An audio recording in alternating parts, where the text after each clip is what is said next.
Guys, just imagine that in a conventional way, if I have to make even a very small change in the logic of this API, it will take huge amount of time. For example, let's say if I am hitting this API from the Postman now, you can see I'm hitting this API from the Postman, and in the server logs, if you see, it has printed only this log. Customer ID is this, right? You can see this is the only log which I have written over here. Now guys, if I have to do a very small change in the logic, for example, I just want to, just want to print one more string.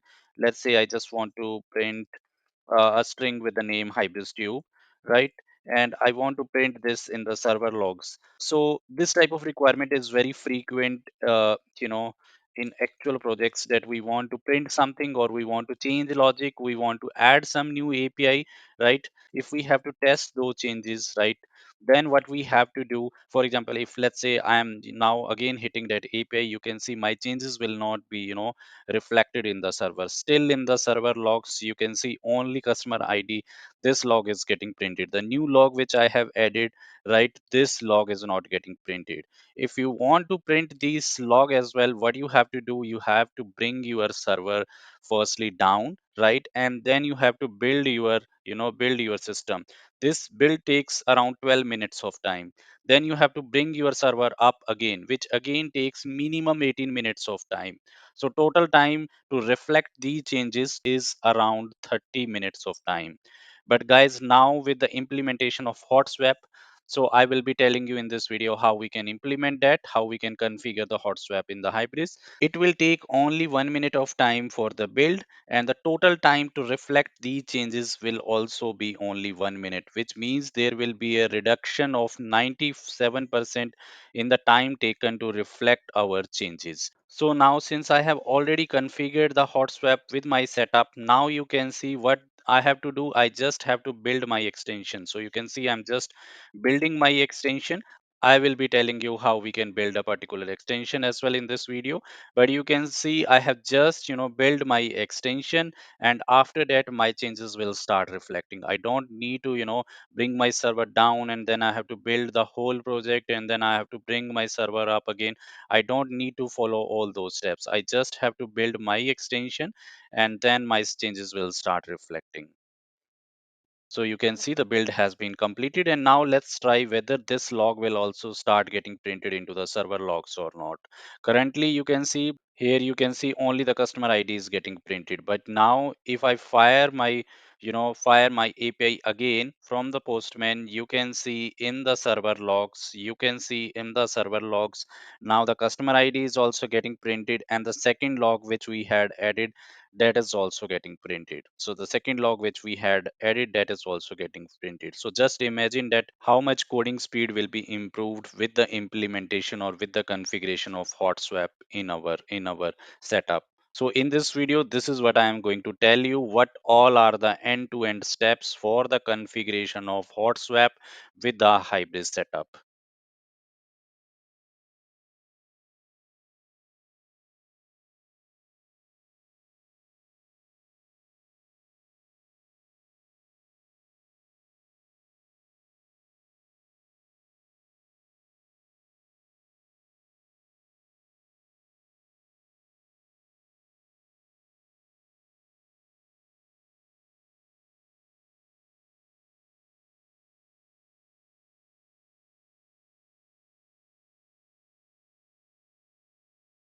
Hello friends, welcome to the 97th session of Hybris Tutorial. Guys, in this session we are going to address a very important problem for the Hybris developers during their development process. So when they have to make a change in the logic of a particular API, for example, this is one of the sample API which is written in one of the custom class Hybris Tube OCC controller.java.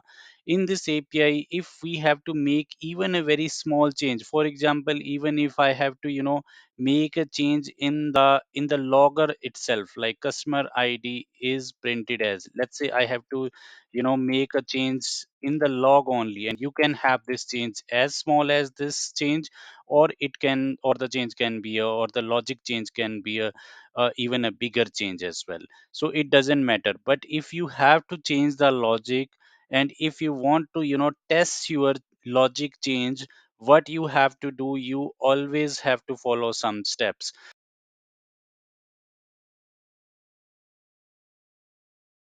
So first step is, if your hybrid server is up, right, you have to bring your hybrid server down, right? Bring your hybrid server down, and then you have to basically build your project, build your project, build your hybrid project, and then you have to bring hybrid server up again, bring hybrid server up again, and then you can verify your logic change. This is the final step.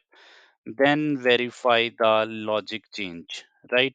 So this means if you have to even make a very small logic change, you have to go through all these four steps. You have to bring your current existing hybrid server down, then you have to build your project, right? And then you have to bring your hybrid server up again, and then only you can verify this logic change. For example, in the current scenario, I just added one string in the existing log, right? And if I just hit this API, you can see if I am hitting this API from the backend, right? This is just a OCC API, that's why I'm hitting this API from the Postman, right? If I hit this API from the Postman, you will see, you can see I'm just hitting this API from the Postman. In the server logs, you will see, guys, in the server logs, it is still printing the log as customer ID is, even though I have made the changes as customer ID is printed as, right? I have added this string, but this change is not getting reflected. So how to reflect this change? So in the conventional way, if we have to reflect this change, what we have to do, I have to bring my server down first. So you can see I'm bringing my server down by pressing the key Control C. You also have to do the same step, right? And then you have to, the next step is you have to build your Hybris project, right? Then I have to build my Hybris project. So how you can build your Hybris project? You have to fire the command end all, or you have to fire the command end clean all. But for now I'm firing the command end all. This command will take at least 10 minutes of the time. Sometimes it might take 15 minutes of the time, but at least it takes around 10 minutes of time to build your project, right? So let's wait for the build to get completed, then I will show you that I will bring my server up, and then only you will be able to see even a very small logic change, right? We have to go through all these steps for reflecting even a small logic change, right? So after that I will show you that this is the conventional way. But if we configure JRebel, or if we configure the HotSwap, how we can verify our logic change within 1 minute of time, right? So this gonna save lot of time for the Hybris developers during their development process. So let's firstly see this conventional way, and then we will go to the configuration of the hot swap in our system. So let's wait for the build to get completed. So this is currently ongoing, but it will get completed within 10 minutes of time.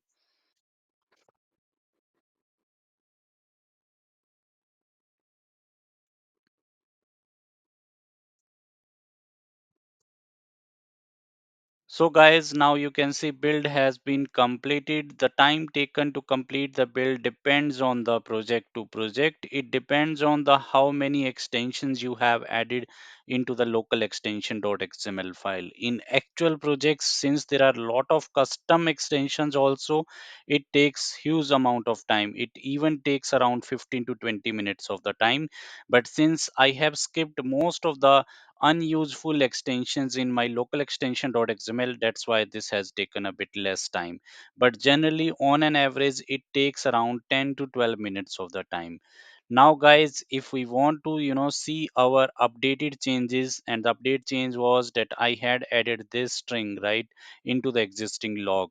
So what I have to do, I have to bring my Hybris server up again. So how I can bring my Hybris server up again? So to bring my Hybris server up again, I just have to fire the command Hybris server bat And if I want to bring the server up in the debug mode, then I have to fire the command hybris server dot bat debug, right? So you can see I have fired this command. So let's wait for this, you wait for the server to come up, and then we will see that our changes will start reflecting. After that, guys, then we will move to how we can configure the JRebel, or how we can configure HotSwap. There are some defined steps, some jars or the files which we have to configure. I will tell you each and every step. I will even provide you those jars or the agent files. I will give you everything in this video. So this video is going to be very informative for you. And guys, let's wait for this server to come up, and then we will see that then our changes, right, the changes which we have done in our existing log, those will start reflecting. So let's wait for the server to come up.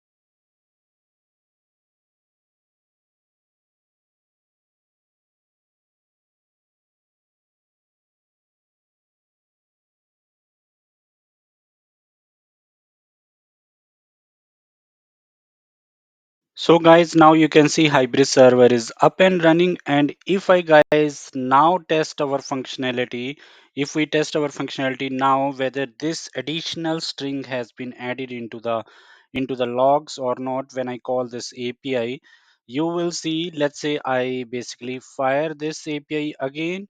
And as soon as I fire this API again, and if I check the server logs, guys, you can see now the additional string has also been appended into the log which we were printing earlier. So this means this is the one way to verify your functionality. So with this way, what you have to do, you have to firstly identify your changes, then you have to bring your server down, and then you have to build your Hybris project, and then you have to bring your Hybris server up again, and then only you can verify the logic, right? And you also understand that this is a very time taking process, right? Because there are a lot of steps which are involved with this, right? And each steps has its own time. So if you see, build time took almost 12 minutes of time, and server startup also took around 18 to 20 minutes of time. And approximately it took total 30 minutes of time, right, to verify your small changes in the logic, right? Even though you have done a very small change in the logic, it takes a developer around 30 minutes of time to verify your changes. Now what is the solution to this problem?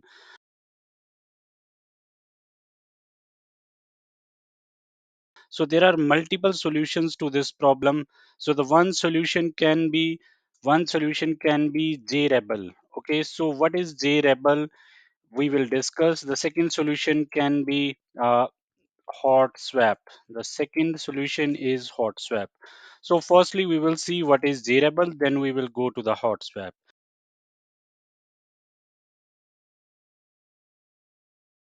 So basically, what JRebel does, it basically fast tracks your development. How it does?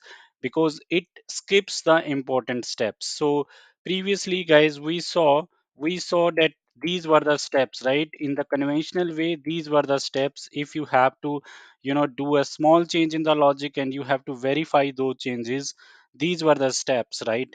But what JRebel does, it basically skips all these steps. And you can just verify your logic change directly within 1 minute of time, right? So this is the benefit of JRebel. How it does, it basically deploys the logic change directly into the running server, right? You don't need to bring your server down and then you have to bring your server up again. You don't need to do all those steps. It directly deploys the code change or the logic change into the existing running server. So I hope it is clear to you.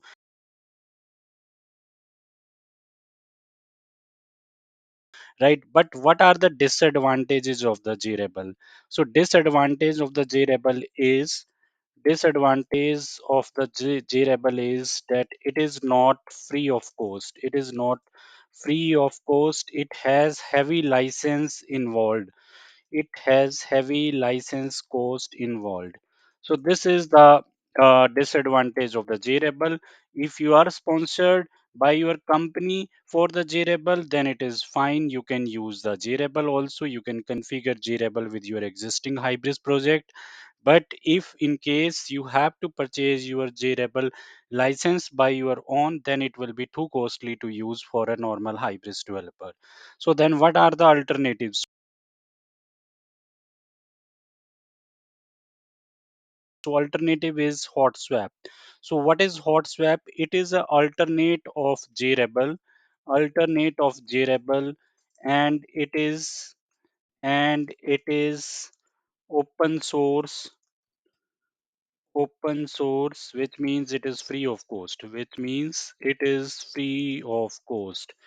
and it guys does the exact all the same things which JRebel can do.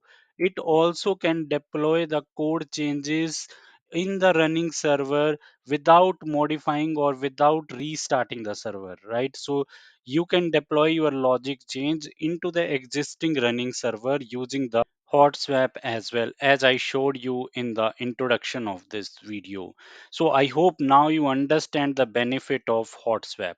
In this video, guys, I will be telling you end to end steps. What all are the steps you need to perform, right? Which all agents, which all JDKs you need to configure in order to configure the HotSwap with your Hybris project.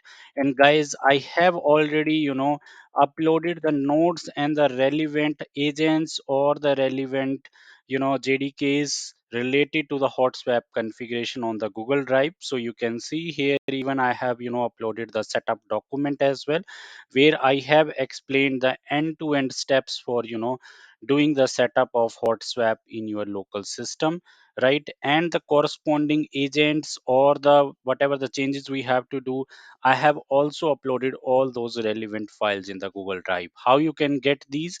So you just have to click on the link which is given in the comment section of this video, and you can also download the setup guide plus all the other relevant files which are required for the configuration of HotSwap in your project, right?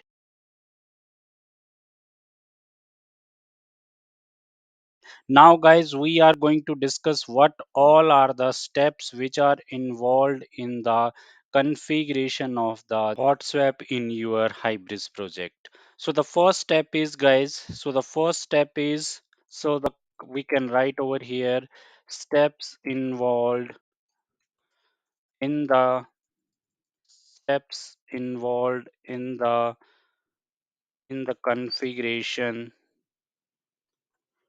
configuration of HotSwap into Hybris project. And guys, in this video, I will be showing you those steps using the editor as IntelliJ. I have already created one video on the setup of Hybris project with IntelliJ. In case you have not watched that video, you can watch the video. The link of video is given in the description box as well as on the top right corner in card section. But believe me, these steps for the configuration of HotSwap into Hybris project, those are similar.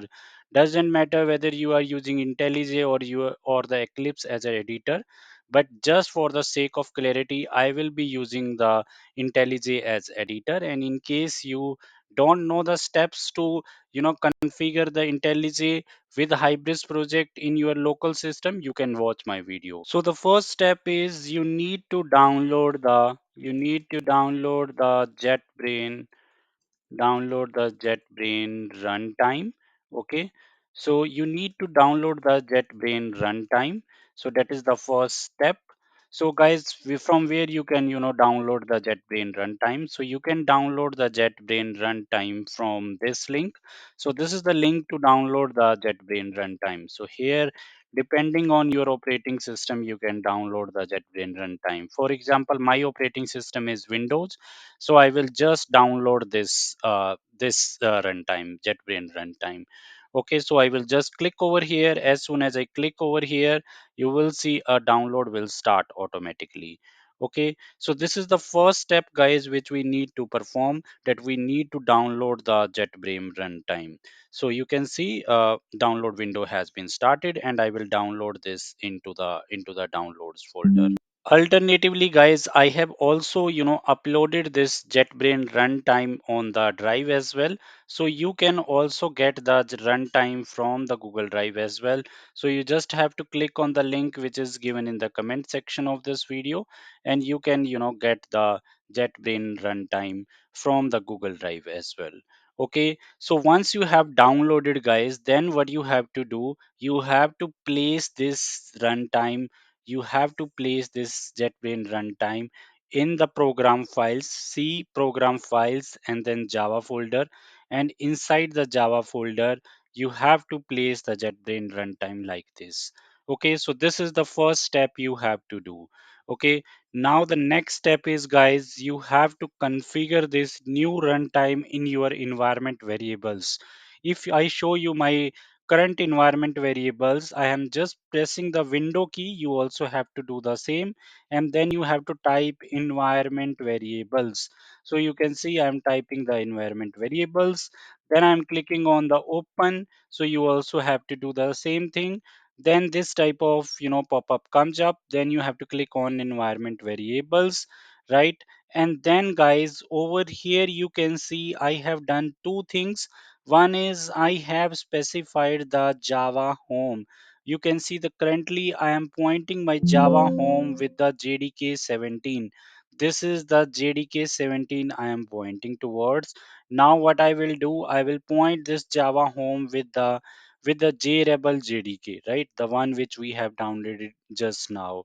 Okay. The second thing is, whatever the Java home we have given, we have declared that same Java home into the path as well, right over here, right? So you don't need to do any changes in this if you have already done this configuration, because we will only do the changes in the Java home at this location, right? At this location only. So the what is our task now? What I have to do, I will just make the changes into the environment variables, and I will point my JDK towards the JRebel JDK. So what I will do, I will just copy this path, and then I will just open the environment variables like this. So you can see I'm just opening the, and you guys also have to follow the exact same steps. Whether you are configuring the HotSwap for your personal learning or for your project work, you have to configure or you have to perform the same steps. Okay, so what I will do, I will go to the Java home, and there I will just make this change. There I will make this change. Okay, so you can see I have just clicked on the OK, and then I have again clicked on the OK, and then again I have clicked on the OK. Okay, so this is the second step you need to do. So we need to place at program file Java location, right? Java location. And the next step is configure your Java home in the environment variables, and point it towards the JetBrain JDK. I hope this is very easy and it is clear to you, right? So after performing these two steps, the next change is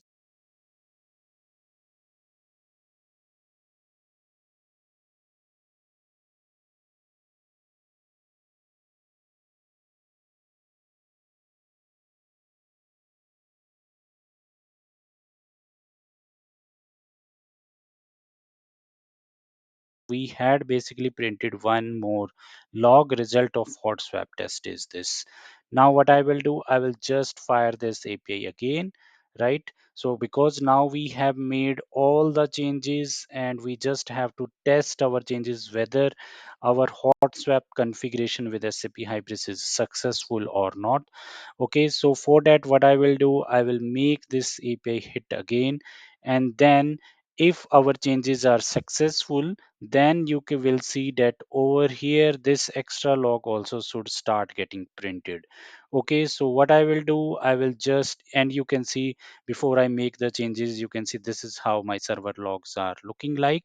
Okay, now I will just hit that API, OCC API, and you will see now in the server log, guys, now we have the two logs. One is the customer ID is printed as, second is result of hot swap test is successful. It means now you are able to make the changes in the server at runtime. You don't need to bring your server down and then have to build your whole project and then have to bring your server up again, because that's a time taking process. It takes around 40 minutes of time to complete the whole process. But with the hot swap configuration, the all changes are done almost in 40 seconds of time. So I hope guys this is clear to you what all are the steps which we need to perform in order to do the configuration of hot swap with the SAP Hybris. And as I said earlier, guys, you can download all the notes and the code files related to this setup in the Google Drive. So you just have to click on the link which is given in the comment section of this video, and you can download the setup guide and the hot swap agent and other relevant files related to this configuration. So I hope guys this video is useful for you. And guys, if you like this video, please share this channel with your friends. Thank you for watching. Bye.